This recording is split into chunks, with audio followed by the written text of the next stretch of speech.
Hello, my friends. Welcome to Chasing English. Today, we have a very special story for you.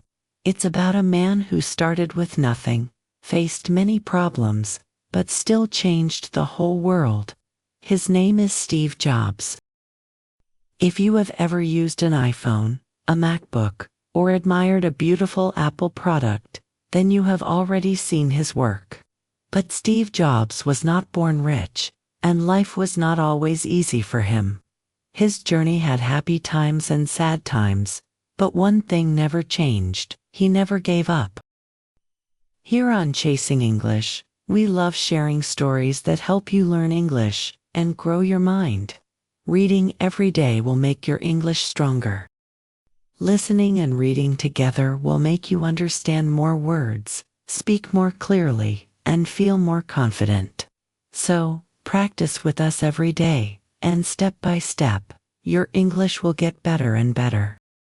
In today's story, you will meet a young Steve Jobs. You will see where he grew up, the people who raised him, and the small garage where his big dreams began.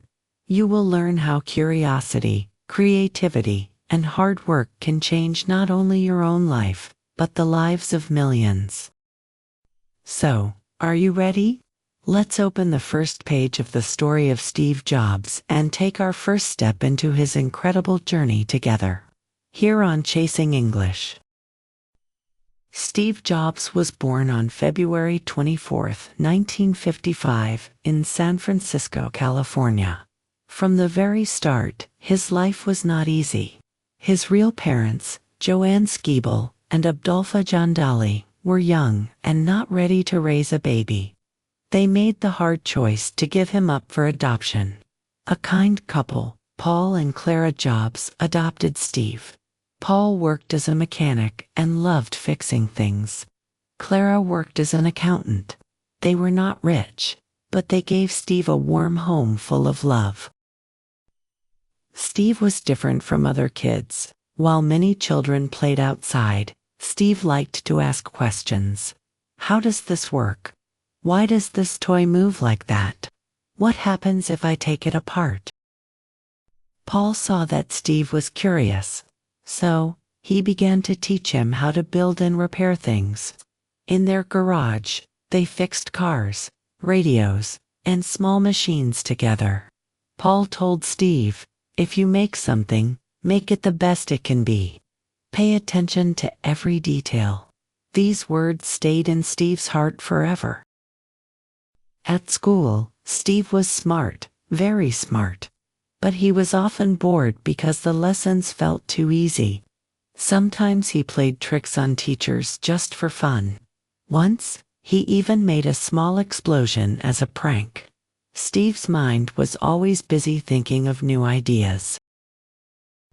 When Steve was 10 years old, his family moved to Los Altos, California, the heart of Silicon Valley, a place full of technology and new inventions. One day, he saw a computer for the first time. It was huge, almost as big as a room. Steve thought, "This machine can solve problems. What else can it do?" From that moment, his curiosity about technology grew even stronger. He wanted to learn everything about computers. Soon, in high school, Steve met another young man who loved electronics. Steve Wozniak, or Wozgutquez, could build amazing gadgets from scratch. They quickly became best friends. Their first invention together was a little device called the Blue Box. It could make free long-distance phone calls. It wasn't legal, but it showed how creative and bold they were. Steve would later say, "Without the Blue Box, there would be no Apple." After high school, Steve went to read college in Oregon. But after only 6 months, he dropped out. College was not teaching him what he really wanted to learn. He didn't want to waste his parents' money, so he left. But leaving college didn't mean he stopped learning. Steve stayed around to join classes he liked. One of them was calligraphy, the art of beautiful handwriting. At the time, it seemed useless for a future tech inventor. But years later, this skill helped Steve design the elegant fonts for the first Macintosh computer. This taught him an important lesson: never stop learning. You never know when something small will help you in the future. In 1974, Steve Jobs felt restless. He loved technology, but he also wanted to understand life in a deeper way. He began to wonder, is there more to life than money and success? So, Steve made a bold choice. He traveled all the way to India. This was a big surprise to many people. India was far different and full of new experiences. Steve went there to learn about spirituality, how to live with peace, focus, and a clear mind. In India, Steve saw a world very different from California. The streets were busy. The air was filled with the sound of voices, bells, and music. He saw temples with tall towers, people praying, and colorful markets full of fruits and spices. Steve learned how to think calmly, even in stressful times.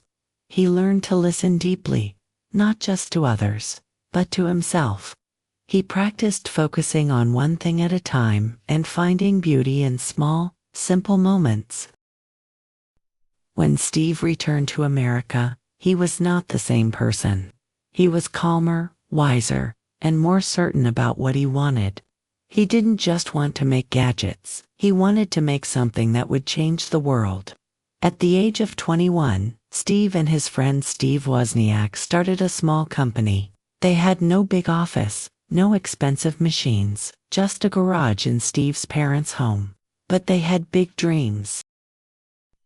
They called their company Apple. Why Apple? Steve liked the fruit. To him, it was simple, fresh, and friendly. He wanted his company to feel the same way. Their first product was the Apple I, a small computer they built with their own hands. It was not perfect, but it was the beginning of something amazing. Steve believed that one day, computers could be in every home and be easy enough for anyone to use. By the early 1980s, Steve Jobs was full of new ideas. He dreamed of a computer that was not only powerful but also beautiful and easy to use. This dream became the Macintosh, or Mac. It introduced things we use every day now, like the computer mouse and clicking icons instead of typing commands. The Macintosh launched in 1984 with a famous commercial during the Super Bowl. People were amazed. Steve believed technology should help people unlock their creativity, not confuse them. But even with his success, things were not perfect. Steve was a tough leader. He wanted every detail to be perfect: the design, the feel, even the packaging. Some people admired his passion, but others thought he was too demanding and hard to work with. In 1985, something shocking happened. Apple's board of directors decided to remove Steve from the company he had started. Imagine that, being fired from your own company. Steve was heartbroken. He felt betrayed and lost. But instead of giving up, Steve decided to start again. He created a new company called Next, making advanced computers for schools and businesses. At the same time, he bought a small animation studio called Pixar. Pixar struggled at first, but Steve believed in it. He worked with talented artists and engineers, and in 1995, Pixar released Toy Story, the first full computer animated movie in the world. It was a huge success and became a classic. While Steve was building Next and Pixar, Apple began to struggle without him. By the mid-1990s, Apple was losing money and hope. Then, in 1997, Apple made a surprising decision. They invited Steve Jobs back. When Steve returned, Apple was in chaos. He simplified everything. He cut unnecessary projects and focused on a few great products. In 1998, Apple released the colorful, fun iMac. It was fast, easy to use, and looked amazing. It saved Apple and brought the magic back. Steve was back and ready to dream even bigger. After the iMac, Steve Jobs kept creating products that amazed the world. In 2001, Apple launched the iPod, a tiny device that could hold 1,000 songs in your pocket. Then came the iPhone in 2007, which wasn't just a phone, it was a camera, music player, and computer all in one. In 2010, Apple released the iPad, opening a new way for people to read, play, and work. Steve didn't just make gadgets. He created tools that made life easier, more beautiful, and more fun. He believed technology should be simple enough for anyone, even a child, to use. But behind his success, Steve faced a hard battle. In 2003, he was diagnosed with a rare type of cancer. Even when he was sick, he kept working, dreaming, and inspiring others. He often said, "Your time is limited, so don't waste it living someone else's life. Follow your heart." On October 5, 2011, Steve Jobs passed away at the age of 56. The world mourned the loss of a visionary, but his ideas and inventions live on. Today, millions of people still use Apple products every day, proof that his dream continues. Steve's life teaches us many things. Believe in yourself, even when others doubt you. Work hard and pay attention to every detail. Never stop learning. Follow your passion. It can change the world. Thank you for reading this story with us here on Chasing English.